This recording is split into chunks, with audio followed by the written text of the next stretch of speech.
नमस्कार, आप जुड़ चुके हैं जम्मू लद्दाख विजन के साथ। जिस तरह से देश के अंदर से रोहिंग्या को अब डिपोर्ट करने का एक प्रोसेस शुरू हो चुका है, जम्मू कश्मीर में भी रोहिंग्यास को अब डिटेंशन सेंटर में, होल्डिंग सेंटर्स में भेजना शुरू कर दिया गया है। मतलब साफ है कि जम्मू कश्मीर के अंदर अब रोहिंग्या के दिन जो हैं वो गिने चुने बचे हैं। लेकिन कुछ राजनीतिक पार्टियां और जो सामाजिक सेविक संगठन हैं वो अपनी राजनीति चमकाने के लिए इन रोहिंग्या के समर्थन में आ रहे हैं। डॉक्टर फारूक अब्दुल्ला ने कहा कि इनके साथ इंसानियत वाला बर्ताव जो है वो होना चाहिए। और वहीं प्रशांत भूषण सुप्रीम कोर्ट में जाकर इस आदेश पर रोक लगाने की कोशिश कर रहे हैं। तस्वीरें इस समय आप देख रहे हैं, जम्मू में बजरंग दल के कार्यकर्ता हैं जो लगातार go back Rohingya go back के जो है नारे लगा रहे हैं।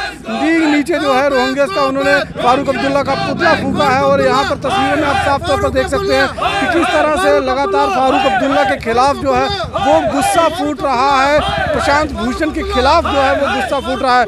राकेश बजरंगी हमारे साथ मौजूद है। राकेश जी, अब सरकार ने फैसला किया है कि रोहिंग्या जम्मू कश्मीर में जितने भी हैं, देश में जहाँ हैं, उनको डिपोर्ट करने का समय आ चुका है, उसका प्रोसेस शुरू कर दिया गया है। लेकिन कुछ एक ऐसी राजनीतिक पार्टियां और कुछ सामाजिक संगठन के लोग हैं जो इसमें अड़ंगा डालने की कोशिश कर रहे हैं। कैसे देखते हैं आप उन्हें? देखिए, सबसे पहले मैं केंद्र सरकार का अभिनंदन करता हूं कि केंद्र सरकार ने रोहिंग्या को उनके देश वापस भेजने की जो है मुहिम जो है वो शुरू कर दी है। और उन लोगों के ऊपर भी कार्रवाई शुरू कर दी है जिन लोगों ने इनको अपने प्लाटों में बसाया था, जिन लोगों ने इनको कई प्रकार की सुविधाएं मुहैया कराई थी, जो एनजीओ इनके समर्थन में थी, उनके ऊपर भी कार्रवाई होना शुरू हो गई है।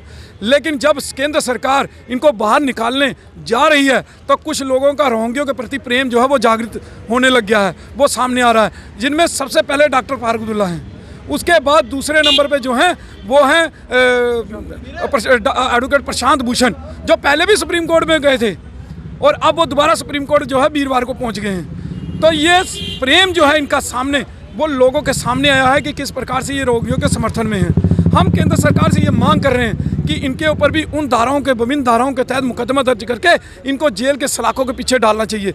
मैं डॉक्टर फारूक अब्दुल्ला, जो जम्मू कश्मीर से ही 2-3 बार सीएम रहे हैं, उनके पूछना चाहता हूं कि जब 1990 में कश्मीरी पंडितों को मार काट कर वहाँ से कश्मीर से भगाया गया, उनकी बहू बेटियों की इज्जत लूटी गई, उनको मारा काटा गया, उनकी प्रॉपर्टियों को हड़प लिया गया, उनके घरों में घुसकर उनको लूटपाट की गई, तो उस समय डॉक्टर फारूक अब्दुल्ला, उससे पहले तो चीफ मिनिस्टर थे, तो उन्होंने उसके ऊपर कोई सहानुभूति क्यों नहीं दिखाई? उसके ऊपर उनका कोई बयान क्यों नहीं आया? इसका जवाब उन्होंने कश्मीरी पंडितों को और जम्मू कश्मीर के लोगों को देना पड़ेगा, क्योंकि वो जितनी बार सीएम रहे हैं इन कश्मीरी पंडितों को और जम्मू कश्मीर के लोगों के वोट से रहे हैं। वो केंद्र में कैबिनेट मंत्री रहे हैं तो यहाँ के लोगों के वोट से रहे हैं, और वो सांसद रहे हैं कई बार तो वो यहाँ के लोगों के वोट से बने हैं। अभी भी सांसद हैं तो जम्मू कश्मीर के लोगों के वोट से वो सांसद हैं। कहीं ना कहीं फारूक अब्दुल्ला जैसे या महबूबा मुफ्ती जैसे जो राजनेता हैं, उन्हीं का एक राजनीतिक संरक्षण जो है इन रोहिंग्यास को मिला था, जिसकी वजह से वो यहाँ पनपे हैं, फले फूले हैं। बिल्कुल, उनका संरक्षण ये मेरे से ज़्यादा तो मीडिया भी जानता है,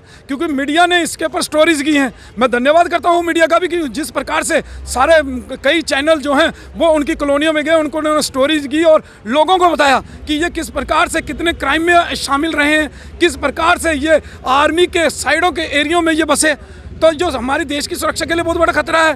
तो ये पॉलिटिकल पार्टियों ने 2008 के आंदोलन के बाद एक जम्मू कश्मीर की डेमोक्रेसी को चेंज करने के लिए ये सारा जो है एक षड्यंत्र रचा, तो ये सारा जग जाहिर है और सामने है।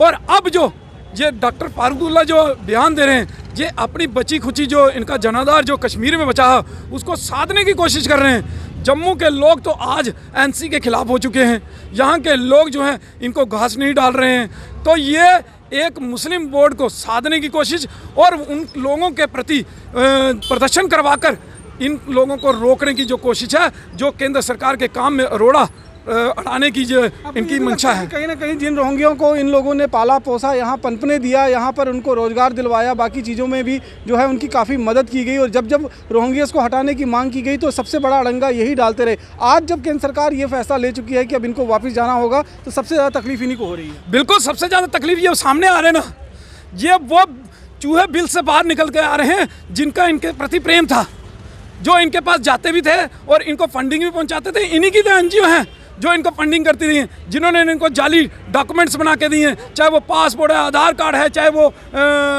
बिजली के कनेक्शन, पानी के कनेक्शन, जिस प्रकार के भी कई प्रकार के जो जितने भी डॉक्यूमेंट हैं वो सारे ये मुहैया करवाए हैं इनको। तो ये यहाँ के लोगों के मिलीभगत से, पिछली सरकारों के मिलीभगत से ही ये चीज़ें संभव हुई हैं। तो ये एक जांच का विषय है और केंद्र सरकार इसके ऊपर भी जांच बिठा रही है।